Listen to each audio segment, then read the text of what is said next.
राम बोल सियावर रामचंद्र जी की जय। पवन सुत हनुमान की जय। उमापति महादेव की जय।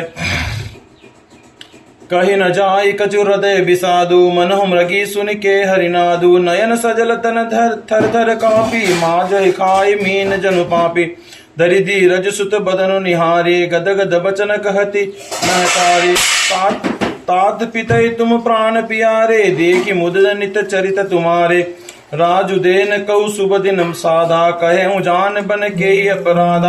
तात सुनावहु मोहि निदानो, को दिन कर कुल भयों कुसानो। निरखि राम रुक Incoming voice call from Gunjchar.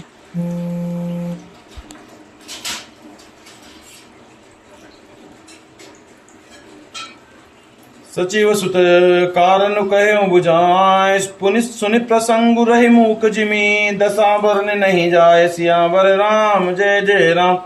राखि न सकै न कही सक जाहु, दुहबति उर दारुण दाहु।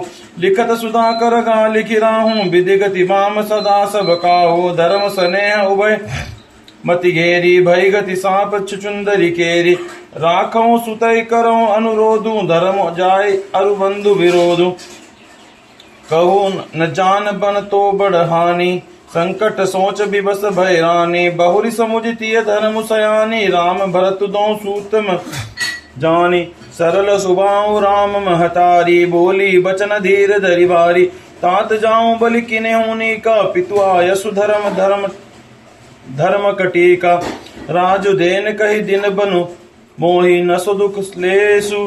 तुम बिन भरते भूपति, प्रजा प्रचंड कलेषु। सियावर राम जय जय राम। जो केवल पितु आय सुताता, तो जानी जाहु जनि बड़ी भाता।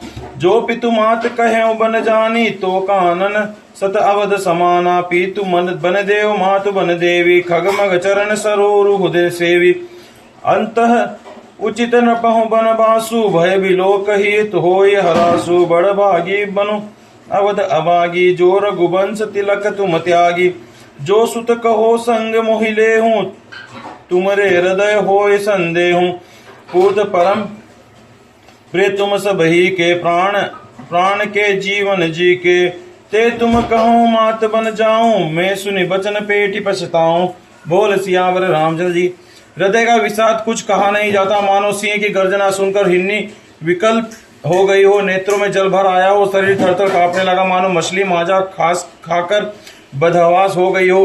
धीरज धरकर पुत्र का मुख देखकर माता गदगद वचन कहने लगी, हे तात, तुम तो पिता को प्राणों के समान प्रिय हो। तुम्हारे चरित्र को देखकर वे नित्य प्रसन्न होते हैं।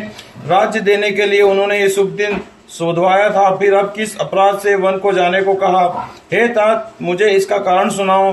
सूर्य वंश को जलाने के लिए अग्नि कौन हो गया? तब श्री रामचंद्र जी का रूप देखकर मंत्री जी के पुत्र ने सब कारण समझाकर कहा। उस प्रसंग को सुनकर वे गूंगी जैसी रह गई। उनकी दशा का वर्णन नहीं किया जा सकता। न रख ही सकती है, न यह कह सकती है कि वन चले जाओ। दोनों ही प्रकार से हृदय में बड़ा भारी संताप हो रहा है।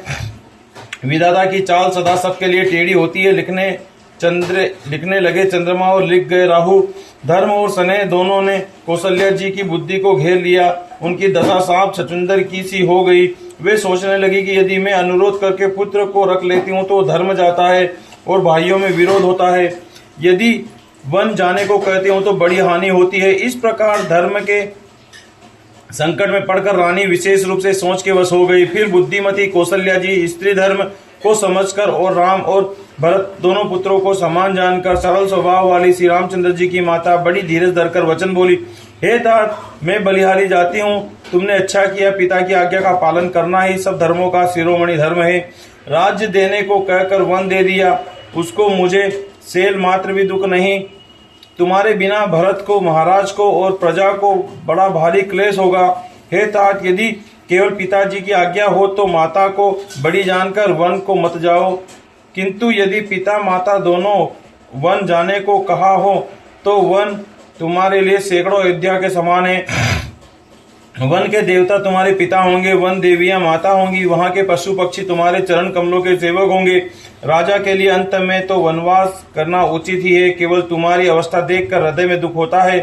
हे रघुवंश के तिलक, वन बड़ा भाग्यवान है और यह अवध अभागी है जिसे तुमने त्याग दिया। हे पुत्र, यदि मैं कहूँ कि मुझे भी साथ ले चलो तो तुम्हारे हृदय में संदेह होगा। हे पुत्र, तुम सभी के परम प्रिय हो, प्राणों के प्राण और हृदय के जीवन हो। वहीं तुम कहते हो कि माता मैं वन को जाऊं और मैं तुम्हारे वचनों को सुनकर बेटी पछताती हूँ। बोल सियावर रामचंद्र जी की जय। पवन सुत हनुमान की जय। उमापति महादेव की जय।